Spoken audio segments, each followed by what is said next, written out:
कृष्ण। जय श्री हरि। आप सभी भक्तों का दिन शुभ हो। कल आपने जिन करुणामयी आंखों और श्रद्धा से भरे हृदय के साथ पौष मास के 9वें अध्याय का श्रवण किया, उस प्रेम, उस आस्था और उस समर्पण भाव के लिए हम बार बार आपके चरणों में नमन करते हैं। भगवान श्री हरि विष्णु की कृपा सुधा आपके जीवन में सदा बनी रहे। आज हम प्रवेश कर रहे हैं पौष मास के 10वें पावन अध्याय में।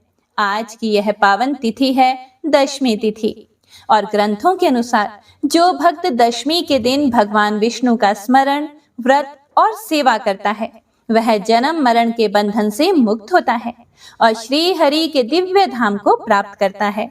हे करुणा निधान श्री हरि विष्णु, आज इस दशमी के पावन दिन हम आपकी शरण में आकर प्रार्थना करते हैं। हमारे जीवन से अहंकार, द्वेष और आलस्य को दूर कीजिए। हमारे मन में सत्य, करुणा और भक्ति का उदय कीजिए और हमें ऐसा सेवक बनाइए जो हर श्वास में आपका स्मरण करता रहे।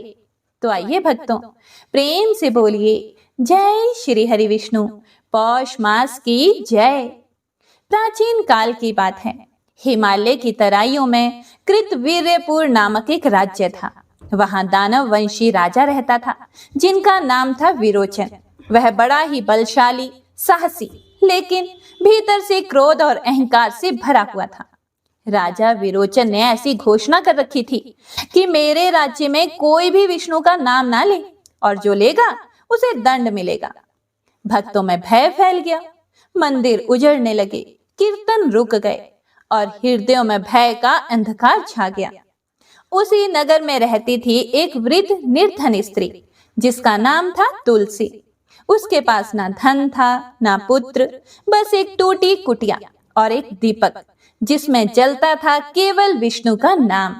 दशमी तिथि आई, ठंड की रात थी, हाथ कांप रहे थे, लेकिन तुलसी ने दीपक जलाया।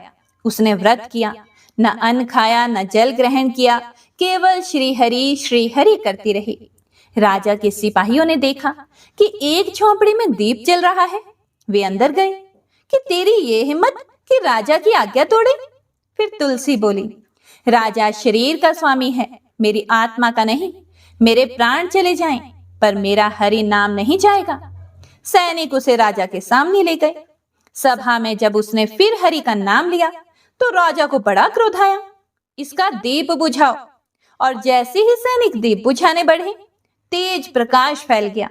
दीप से स्वयं भगवान विष्णु प्रकट हुए, शंख, चक्र, गदा और पद्म के साथ, और सभा कांप उठी और राजा गिर पड़ा। उसकी तलवार गिरी और अहंकार टूटा। राजा बोला, हे प्रभु, मेरी शक्ति आपके चरणों के सामने धूल से भी छोटी है। भगवान ने कहा, विरोचन, बल बिना भक्ति के विनाश का कारण है और भक्ति बिना बल मोक्ष का द्वार है। राजा ने उसी क्षण राज्य का नियम बदला।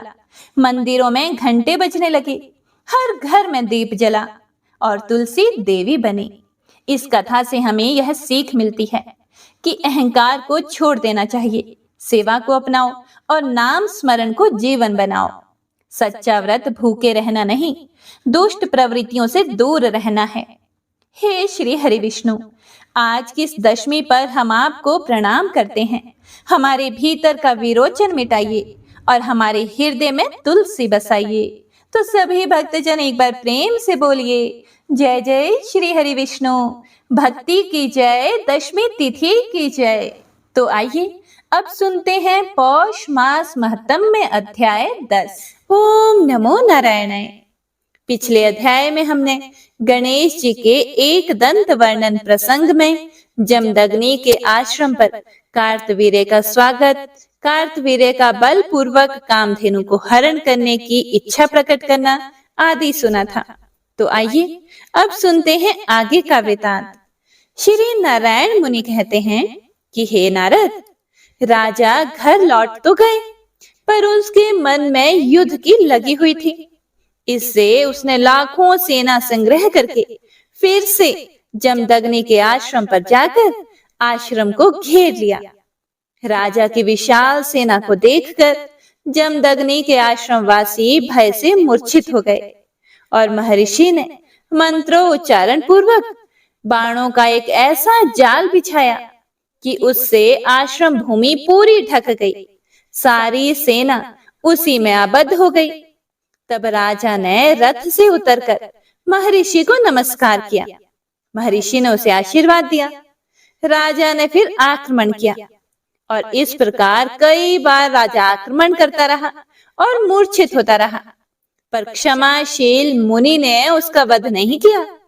बड़ा घोर युद्ध हुआ और अंत में राजा कार्तवीर्य ने दत्तात्रेय मुनि के द्वारा प्राप्त एक पुरुष का नाश करने वाली अमोघ शक्ति का प्रयोग किया। वह भगवान विष्णु की शक्ति थी। उसने मुनि के हृदय को बींध डाला और मुनि ने उसके आघात से जीवन विसर्जन कर दिया और फिर शक्ति भगवान विष्णु के पास वापस चली गई। जगत में हाहाकार मच गया और कपिला गौ तात तात पुकारती हुई गोलोक को प्रस्थान कर गई। उसके बाद राजा कार्तवीर्य ब्रह्म हत्या जनित पाप का प्रायश्चित करके अपनी राजधानी को लौट गया। हे नारद, इधर पतिव्रता महर्षि पत्नी रेणुका पति के मरण से अत्यंत दुखी होकर रोने लगी। वे अपने पुत्र परशुराम को पुकारने लगी और उस समय योगी परशुराम पुष्कर में थे। वे उसी क्षण मानस गति से चलकर माता के पास आ पहुंचे। उन्होंने अपनी माता को प्रणाम किया और पिता की अंत्येष्टि क्रिया की तैयारियां की। सारी बातें सुनकर माता के युद्ध ना करने का अनुरोध करने पर भी भार्गव परशुराम ने 21 बार पृथ्वी को क्षत्रियहीन करने की प्रतिज्ञा कर ली थी और राजा कार्तवीर्य के वध करने का प्रण कर लिया। फिर विलाप करती हुई पति शोक पीड़िता माता को समझाते हुए बोले। परशुराम जी बोले कि हे माता, जो पिता की आज्ञा भंग करने वाले तथा पिता के हिंसक का वध नहीं करता, वह तो महान मूर्ख है। उसे निश्चय ही रौरव नरक में जाना पड़ता है। आग लगाने वाला, विष देने वाला, हाथ में हथियार लेकर मारने के लिए आने वाला, धन का अपहरण करने वाला, क्षेत्र का विनाश करने वाला, पत्नी को चुराने वाला, पिता का वध करने वाला, बंधुओं की हिंसा करने वाला, सदा अपकार करने वाला, निंदक और कटु वचन कहने वाला, ये 11 वेद विहित घोर पापी है। ये तो मार डालने योग्य है। इसी बीच में वहां स्वयं महर्षि भृगु आ पहुंचे। वे मनस्वी मुनि अत्यंत भयभीत थे और उनका हृदय दुखी था। उन्हें देखकर रेणुका और परशुराम जी उनके चरणों में गिर पड़े। तब भृगु मुनि उन दोनों से ऐसी विदोक्त बातें कहने लगे जो परलोक के लिए भी हितकारिणी थी। भृगु जी बोले, पुत्र, तुम तो मेरे वंश में उत्पन्न और ज्ञान संपन्न हो, फिर विलाप कैसे कर रहे हो? इस संसार में सभी चराचर प्राणी जल के बुलबुले के समान क्षण भंगुर हैं। हे पुत्र, सत्य के सार तथा सत्य के बीज तो श्री कृष्ण ही हैं। तुम उन्हीं का स्मरण करो। हे वत्स, जो बीत गया सो बीत गया, क्योंकि बीती हुई बात फिर से लौट कर नहीं आती। जो होने वाला है वह होता ही है और आगे भी जो होने वाला होगा वह होकर ही रहेगा, क्योंकि प्रारब्ध जन्य कर्म सत्य अर्थात अटल होता है। भला कर्म फल भोग को कौन हटा सकता है? हे पुत्र, कौन किसके पितृ हैं और कौन किसका पुत्र है? ये सभी इस दुस्तर भवसागर में कर्म रूपी लहरियों से प्रेरित हो रहे हैं। हे बेटा, ज्ञानी लोग विलाप नहीं करते, इसीलिए अब तुम भी रो मत, क्योंकि रोने के कारण आंसुओं के गिरने से मरने वाले को निश्चय ही नरक में जाना पड़ता है। भाई बंधु आदि कुटुंब के लोग जिस सांकेतिक नाम का उच्चारण करके रोते हैं, उसे वे 100 वर्षों तक रोते रहने पर भी नहीं पा सकते। यह निश्चित बात है, क्योंकि त्वचा आदि पृथ्वी के अंश को पृथ्वी, जलांश को जल, शून्यांश को आकाश, वायु के अंश को वायु, तथा तेजांश को तेज ग्रहण कर लेता है। इस प्रकार सभी अंश अपने अपने अंशों में विलीन हो जाते हैं। फिर रोने से कौन वापस आएगा? मरने के बाद तो नाम, शास्त्र, ज्ञान, यश और कर्म की कथा मात्र अवशिष्ट रह जाती है। इसीलिए जो वेद विहित पारलौकिक कर्म है, इस समय तुम वही करो, क्योंकि जो परलोक के लिए हितकारी हो वही वास्तव में पुत्र है और वही बंधु है। भृगु के उस वचन को सुनकर महासाध्वी रेणुका जी ने उसी क्षण शोक का परित्याग कर दिया और मुनि से कहना आरंभ किया। रेणुका जी ने पूछा, हे ब्राह्मण, अब मैं अपने प्राणनाथ का अनुगमन करना चाहती हूँ। दूसरों को मान देने वाले ये मेरे पतिदेव आज मेरे ऋतुकाल के चौथे दिन मृत्यु को प्राप्त हुए हैं। इसीलिए वेद वेत्ताओं में श्रेष्ठ हे मुने, बताइए अब इस विषय में कैसी व्यवस्था करनी चाहिए। मेरे कई जन्मों का पुण्य उदय हुआ है, जिसके फलस्वरूप आप अचानक उपस्थित हुए हैं। यह सुनकर भृगु जी बोले, अहो महासती, तुम अपने पुण्यात्मा पति का अनुगमन करो, क्योंकि ऋतु का चौथा दिन पति के सभी कार्यों में शुद्ध माना जाता है। जो भक्ति दाता है वही पुत्र है, जो अनुगमन करती है वही स्त्री है, जो दान देता है वही बंधु है, जो गुरु की अर्चना करता है वही शिष्य है, जो रक्षा करे वही अभिष्ट देवता है, और जो प्रजा का पालन करे वही राजा है, जो अपनी पत्नी की बुद्धि को धर्म में नियोजित करता है वही स्वामी है। इस प्रकार रेणुका को समझाकर भृगु मुनि परशुराम जी से कहने लगे, हे महाभागवत्स, यहाँ आओ और इस अमांगलिक शोक को त्याग दो। हे भृगुनंदन, अपने पिता को दक्षिण सिर करके उत्तान कर दो, नया वस्त्र और यज्ञोपवीत पहनाओ और आंसू रोक कर दक्षिणाभिमुख होकर बैठ जाओ। फिर भक्ति पूर्वक अरणी से उत्पन्न हुई अग्नि हाथ में ले लो और पृथ्वी पर जो भी तीर्थ हैं उन सब का स्मरण करो।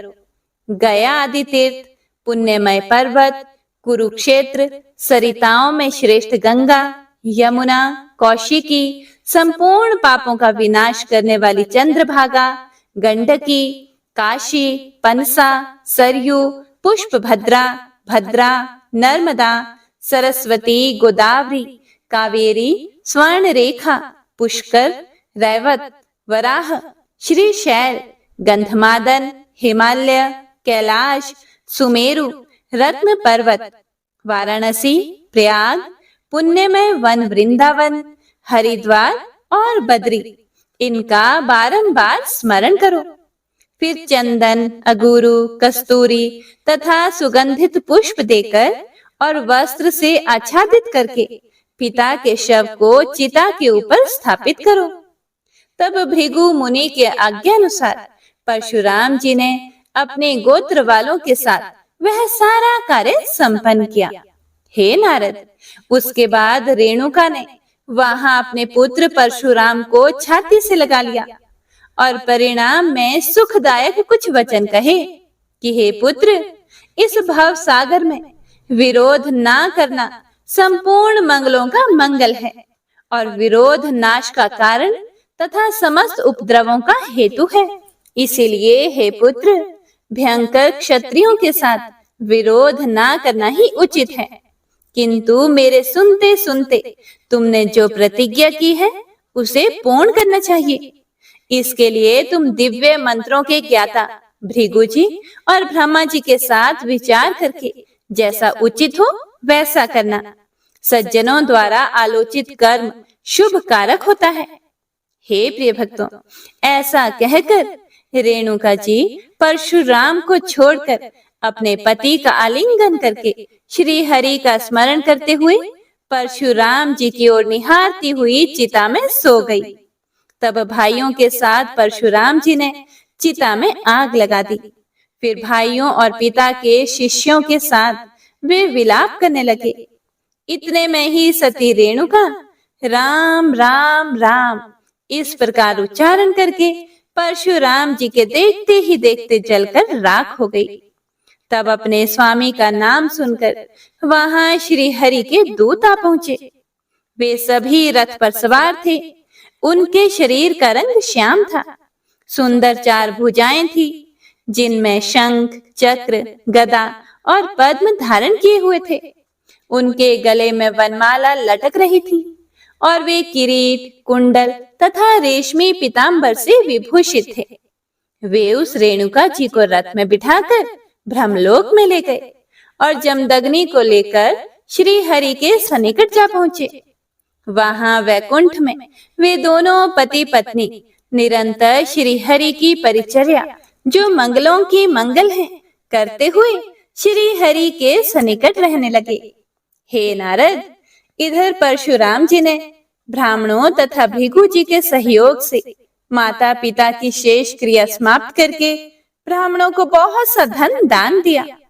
फिर गौ, भूमि, स्वर्ण, वस्त्र, सुवर्ण निर्मित पलंग सहित मनोरम दिव्य शैया, जल, अन्न, चंदन, रत्न दीप, चांदी का पहाड़, स्वर्ण के आधार सहित स्वर्ण निर्मित उत्तम आसन, सुवासित तांबूल, छत्र, पादुका, फल, मनोहर माला, फल मूल, जल और मनोहर मिष्ठान तथा धन ब्राह्मणों को देकर वे ब्रह्मलोक को चल पड़े।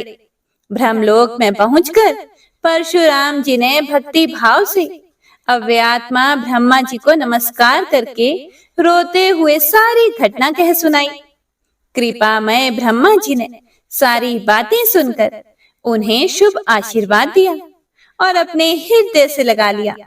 हे नारद, भृगुवंशी परशुराम जी की बहुत से जीवों का विनाश करने वाली दुष्कर एवं भयंकर प्रतिज्ञा को सुनकर चतुर्मुख ब्रह्मा जी को महान विस्मय हुआ। वे प्रारब्धवश सब कुछ घटित हो सकता है ऐसा मन में विचार कर परशुराम जी से परिणाम में सुखदायक वचन बोले। ब्रह्मा जी परशुराम जी से बोले कि हे वत्स, बहुसंख्यक जीवों का विनाश करने वाली तुम्हारी प्रतिज्ञा दुष्कर है, क्योंकि यह सृष्टि भगवान श्री हरि की इच्छा से उत्पन्न होती है। हे पुत्र, उन्हीं परमेश्वर की आज्ञा से मैंने बड़े कष्ट से इस सृष्टि की रचना की है, लेकिन तुम्हारी निर्दयता पूर्ण घोर प्रतिज्ञा सृष्टि का लोप कर देने वाली है। तुम एक क्षत्रिय के अपराध से पृथ्वी को 21 बार भूप रहित कर देना चाहते हो और क्षत्रिय जाति को समूल नष्ट करने की तुमने ठान ली है। किंतु ब्राह्मण, क्षत्रिय, वैश्य, शूद्र ये 4 प्रकार की सृष्टि नित्य है, जो श्री हरि की ही आज्ञा से पुनः पुनः आविर्भूत और तिरोहित होती रहती है। अन्यथा किसी प्राक्तन कर्मानुसार तुम्हारी प्रतिज्ञा पूर्ण होगी। तुम्हें अपनी कार्य सिद्धि के लिए बड़ा परिश्रम करना पड़ेगा। अतः हे वत्स, तुम शिवलोक में जाओ और शंकर जी की शरण ग्रहण करो, क्योंकि भूतल पर बहुत से राजा शंकर जी के भक्त हैं। जब वे शक्ति स्वरूपा पार्वती जी और शंकर जी के दिव्य कवच को धारण करके खड़े होंगे, तब महेश्वर की आज्ञा के बिना उन्हें मारने में कौन समर्थ हो सकता है। इसीलिए जो विजय का कारण एवं शुभ कारक है, उस उपाय को तुम यत्न पूर्वक करो, क्योंकि उपाय पूर्वक आरंभ किए गए कार्य ही सिद्ध होते हैं। इसीलिए तुम शंकर जी से श्री कृष्ण के मंत्र और कवच को ग्रहण करो। वह वैष्णव तेज परम दुर्लभ है। उसके प्रभाव से तुम शैव और शाक्त दोनों तेजों पर विजय पा सकोगे। जगदीश्वर शिव तुम्हारे जन्म जन्मांतर के गुरु हैं। इसीलिए मुझसे मंत्र ग्रहण करना तुम्हारे लिए युक्त नहीं है, क्योंकि जो उपयुक्त होता है वही विधि है। कर्म भोग से ही मंत्र, स्वामी, पत्नी, गुरु और देवता प्राप्त होते हैं। जो जिनके हैं वे उनके पास स्वयं ही उपस्थित होते हैं। यह अटल है। हे भृगुनंदन, तुम त्रिलोक्य विजय नामक श्रेष्ठ कवच ग्रहण करके 21 बार पृथ्वी को भूप रहित कर डालोगे। दानी शंकर तुम्हें दिव्य पाशुपातास्त्र प्रदान करेंगे। उस दिए हुए मंत्र के बल से तुम क्षत्रिय समुदाय को जीत लोगे। ओम नमो नारायणाय। हे प्रिय भक्तों, इसके बाद परशुराम जी किस प्रकार कैलाश पर्वत पर भगवान शंकर की शरण में पहुंचे और वहां पर जाकर क्या हुआ, इसका वृतांत जानने के लिए उम्मीद करती हूँ आप सभी भक्तजन अगले अध्याय का इंतजार जरूर करेंगे। हे प्रिय भक्तों, तो आइए अब हम सुनेंगे श्री नारायण का वचन। भगवान श्री हरि गरुड़ जी की पीठ पर अपने चरण कमल रखे हुए हैं। अणिमा आदि 8 सिद्धियां उनकी सेवा कर रही हैं। 8 हाथों में शंख, चक्र, ढाल, तलवार, गदा, बाण, धनुष और पाश धारण किए हुए हैं। वे ही ओमकार स्वरूप प्रभु सभी प्रकार से सब ओर से मेरी रक्षा करें। मत्स्य मूर्ति भगवान जल के भीतर जल तंतुओं से और वरुण के पाश से मेरी रक्षा करें। माया से ब्रह्मचारी रूप धारण करने वाले वामन भगवान स्थल पर और विश्व रूप श्री त्रिविक्रम भगवान आकाश में मेरी रक्षा करें। जिनके घोर अट्टहास करने पर सब दिशाएं गूंज उठी थी और गर्भवती दैत्य पत्नियों के गर्भ गिर गए थे। वे दैत्य युद्ध पतियों के शत्रु भगवान नृसिंह किले, जंगल, रणभूमि आदि विकट स्थानों में मेरी रक्षा करें। अपनी दाढ़ों पर पृथ्वी को उठा लेने वाले यज्ञ मूर्ति वराह भगवान मार्ग में परशुराम जी पर्वतों के शिखरों और लक्ष्मण जी के सहित भरत के बड़े भाई भगवान रामचंद्र प्रवास के समय मेरी रक्षा करें। भगवान नारायण मारण, मोहन आदि भयंकर अभिचारों और सब प्रकार के प्रमादों से मेरी रक्षा करें। ऋषि श्रेष्ठ नर गर्व से, योगेश्वर भगवान दत्तात्रेय योग के विघ्नों से और त्रिगुणाधिपति भगवान कपिल कर्म बंधन से मेरी रक्षा करें। परम ऋषि सनत कुमार कामदेव से, हयग्रीव भगवान मार्ग में चलते समय देव मूर्तियों को नमस्कार आदि ना करने के अपराध से, देव ऋषि नारद सेवा अपराधों से और भगवान कच्छप सब प्रकार के नरकों से मेरी रक्षा करें। भगवान धन्वंतरी कुपथ्य से, जितेंद्र भगवान ऋषभ देव सुख दुख आदि भयदायक द्वंद्वों से, यज्ञ भगवान लोकापवाद से, बलराम जी मनुष्य कृत कष्टों से और श्री शेष जी क्रोध वश नामक सर्पों के गणों से मेरी रक्षा करें। भगवान श्री कृष्ण द्विपायन व्यास जी अज्ञान से तथा बुद्ध देव पाखंडियों से और प्रमाद से मेरी रक्षा करें। धर्म रक्षा करने वाले महान अवतार धारण करने वाले भगवान कल की पाप बहुल कलिकाल के दोषों से मेरी रक्षा करें। प्रातः काल भगवान केशव अपनी गदा लेकर कुछ दिन चढ़ जाने पर भगवान गोविंद अपनी बांसुरी लेकर, दोपहर के पहले भगवान नारायण अपनी तीक्ष्ण शक्ति लेकर और दोपहर को भगवान विष्णु चक्र राज सुदर्शन लेकर मेरी रक्षा करें।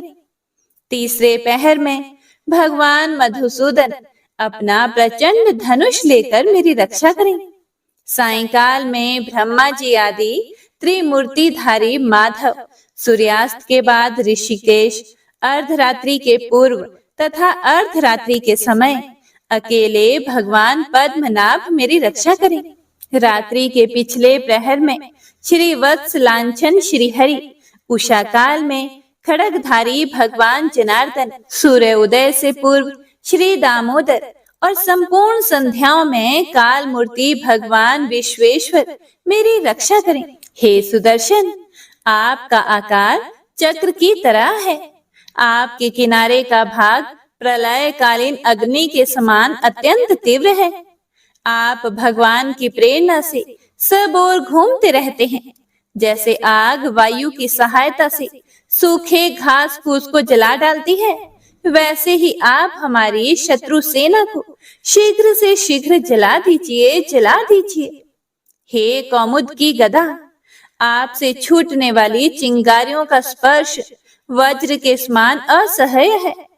आप भगवान अजित की प्रिया हैं और मैं उनका सेवक हूँ। इसीलिए आप कुष्मांड, विनायक, यक्ष, राक्षस, भूत और प्रेत आदि ग्रहों को अभी कुचल डालिए तथा मेरे शत्रुओं को चूर चूर कर दीजिए। हे शंख श्रेष्ठ, आप भगवान श्री कृष्ण के फूंकने से भयंकर शब्द करके मेरे शत्रुओं का दिल दहला दीजिए एवं यातुधान, प्रमथ, प्रेत, मातृका, पिशाच तथा भ्रम राक्षस आदि भयावने प्राणियों को यहाँ से तुरंत भगा दीजिए। भगवान की श्रेष्ठ तलवार, आपकी धार बहुत ही तीक्ष्ण है। आप भगवान की प्रेरणा से मेरे शत्रुओं को छिन्न भिन्न कर दीजिए। हे भगवान की प्यारी ढाल, आप में सैकड़ों चंद्राकार मंडल हैं। आप पाप दृष्टि पापात्मा शत्रुओं की आंखें बंद कर दीजिए और उन्हें सदा के लिए अंधा बना दीजिए। सूर्य आदि ग्रह, धूमकेतु आदि केतु, दुष्ट मनुष्य, सर्प आदि रेंगने वाले जंतु, दाढ़ों वाले हिंसक पशु, भूत प्रेत आदि तथा पापी प्राणियों से हमें जो भय हो और जो हमारे मंगल के विरोधी हो, वे सभी भगवान के नाम, रूप तथा आयुधों का कीर्तन करने से तत्काल नष्ट हो जाएं। बृहद, रथंतर आदि सामवेदीय स्तोत्रों से जिनकी स्तुति की जाती है, वे वेद मूर्ति भगवान गरुड़ और विश्वक्सेन जी अपने नामोच्चारण के प्रभाव से हमें सब प्रकार की विपत्तियों से बचाएं। श्री हरि के नाम, रूप, वाहन, आयुध और श्रेष्ठ पार्षद हमारी बुद्धि, इंद्रिय, मन और प्राणों को सब प्रकार की आपत्तियों से बचाएं। जितना भी कार्य अथवा कारण रूप जगत है, वह वास्तव में भगवान ही है। इस सत्य के प्रभाव से हमारे सारे उपद्रव नष्ट हो जाएं। जो लोग ब्रह्मा और आत्मा की एकता का अनुभव कर चुके हैं, उनकी दृष्टि में भगवान का स्वरूप समस्त विकल्पों से रहित है, भेदों से रहित है। फिर भी वे अपनी माया शक्ति के द्वारा भूषण, आयुध और रूप नामक शक्तियों को धारण करते हैं। यह बात निश्चित रूप से सत्य है। इसी कारण सर्वज्ञ, सर्वव्यापक भगवान श्री हरि सदा सर्वत्र सब स्वरूपों से हमारी रक्षा करें। जो अपने भयंकर अट्टहास से सब लोगों के भय को भगा देते हैं और अपने तेज से सबका तेज ग्रस लेते हैं, वे भगवान नृसिंह दिशा विदिशा में नीचे, ऊपर, बाहर, भीतर सब ओर से हमारी रक्षा करें। हे देवराजेंद्र, मैंने तुम्हें यह नारायण कवच सुना दिया है। इस कवच से तुम अपने आप को सुरक्षित कर लो। बस फिर तुम अनायास ही सब दैत्य युद्धपतियों को जीत लोगे। इस नारायण कवच को धारण करने वाला पुरुष जिसको भी अपने नेत्रों से देख लेता है अथवा पैर से छू देता है, तत्काल समस्त भयों से वह मुक्त हो जाता है। और जो इस वैष्णवी विद्या को धारण कर लेता है, उसे राजा, डाकू, प्रेत, पिशाच आदि और बाघ आदि हिंसक जीवों से भी कभी किसी प्रकार का भय नहीं होता। हे देवराज, प्राचीन काल की बात है, एक कौशिक गोत्री ब्राह्मण ने इस विद्या को धारण करके योग धारणा से अपना शरीर मरुभूमि में त्याग दिया। अब जहां उस ब्राह्मण का शरीर पड़ा था, उसके ऊपर से एक दिन गंधर्वराज चित्ररथ अपनी स्त्रियों के साथ विमान पर बैठकर निकले। वहां आते ही वे नीचे की ओर सिर किए विमान सहित आकाश से पृथ्वी पर गिर पड़े। इस घटना से उनके आश्चर्य की सीमा न रही। जब उन्हें बाल खिल्ले मुनियों ने बताया कि यह नारायण कवच धारण करने का प्रभाव है, तब उन्होंने उस ब्राह्मण देव की हड्डियों को ले जाकर पूर्व वाहिनी सरस्वती नदी में प्रवाहित कर दिया और फिर स्नान करके वे अपने लोक को चले गए। श्री सुखदेव जी आगे कहते हैं, हे परीक्षित, जो भी पुरुष इस नारायण कवच को समय पर सुनता और आदर पूर्वक इसे धारण करता है, उसके सामने सभी प्राणी आदर से झुक जाते हैं और वह सब प्रकार के भयों से मुक्त हो जाता है। हे परीक्षित, शतक्रतु इंद्र ने आचार्य विश्वरूप जी से यह वैष्णवी विद्या प्राप्त करके रणभूमि में असुरों को जीत लिया और वे त्रिलोक्य लक्ष्मी का उपभोग करने लगे। इति श्री नारायण कवच संपूर्णम।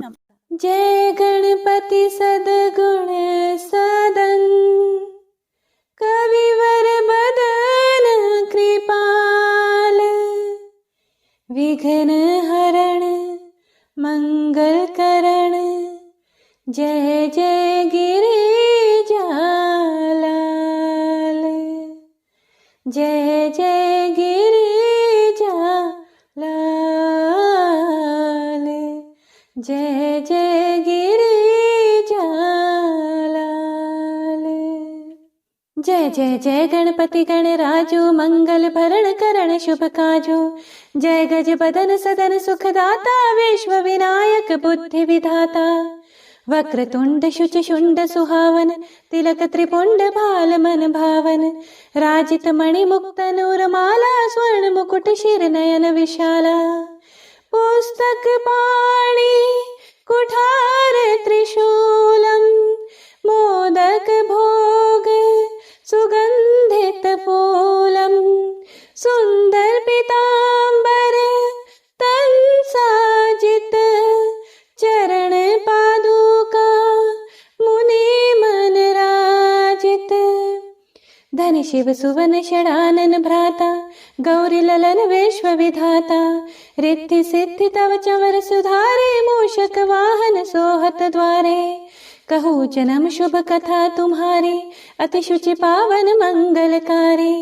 एक समय गिरिराज कुमारी पुत्र हेतु तप किन हो भारे भयो यज्ञ जब पूर्ण अनुपा तब पहुँच्यो तुम धरि द्विज रूपा अतिथि जानी कई गौरी सुखारी बहुविधि सेवा करी तुम्हारी अति प्रसन्न हवै वर दिन्हा मातु पुत्र हित जो तप किन्हा मिलहि पुत्र तुहि बुद्धि विशाला बिना गर्भ धारण यही काला गणनायक गुण ज्ञान निधाना पूजित प्रथम रूप भगवाना अस कहि अंतर्धान रूप वही पलना पर बालक स्वरूप वही बनी शिशु रुदन जब ही तुम ठाना लखी मुख सुख नहीं गौरी समाना सकल मगन सुख मंगल गावही नभते सूरन सुमन वर्षावही शंभु माँ बहुदान लुटावही सुर मुनि जन सुत देखन आवही लखियति आनंद मंगल साजा देखन भी आए शनि राजा निज अवगुण गुणी शनि मन माही बालक देखन चाहत नाही गिरजा कछु मन भेद बढ़ायो उत्सव मोर न शनि तुहि भायो कहन लगे शनि मन सकुचाई का करी हऊ शिशु मोहि दिखाई नहीं विश्वास उमा और भयऊ शनि सो बालक देखन कहयो पढ़ते ही शनि दृग कोण प्रकाशा बालक सिर उड़ गयो आकाशा गिरजा गिरी विकल वही धरणी सो दुख तशा गयो नहीं वर्णी हाहाकार मचयो कैलाशा शनि किन्ह्यो लखी सुत का नाशा तुरत गरुड़ चढ़ी विष्णु सिधाए काटी चक्र सो कच शिर लाए बालक के धड़ ऊपर धार्यो प्राण मंत्र पढ़ी शंकर डार्यो नाम गणेश शंभु तब कीन्हे प्रथम पूज्य बुद्धि निधि वर दीन्हे बुद्धि परीक्षा जब शिव किन्हा पृथ्वी कर प्रदक्षिणा लेन्हा चले षडानन भरमि भुलाए रचे बैठ तुम बुद्धि उपाय चरण मातु पितु के धर लिन्हे तिनके साथ प्रदक्षिण किन्हे धनी गणेश कहि शिव ही हर्षे, नभते सुरन सुमन बहु बरसे। तुम्हारी महिमा बुद्धि बढ़ाई, शेष सहस मुख सकै न गाई। मैं मतिहीन मलिन दुखारी, करहूँ कौन विधि विनय तुम्हारी। भजत राम सुंदर प्रभु दासा, जग प्रयाग ककरा दुर्वासा। अब प्रभु दया दीन पर कीजे, अपनी भक्ति शक्ति कछु दीजे। श्री गणेश यह चालीसा, पाठ करे धर ध्यान। नित नव मंगल गृह बसे, लहे जगत सन्मान। सबंध अपने सहस्त्र दश, ऋषि पंचमी दिनेश। पूर्ण चालीसा भयो, मंगल मूर्ति गणेश। मंगल मूर्ति गणेश। मंगल मूर्ति गणेश। प्रेम से बोलिए गणपति महाराज की जय।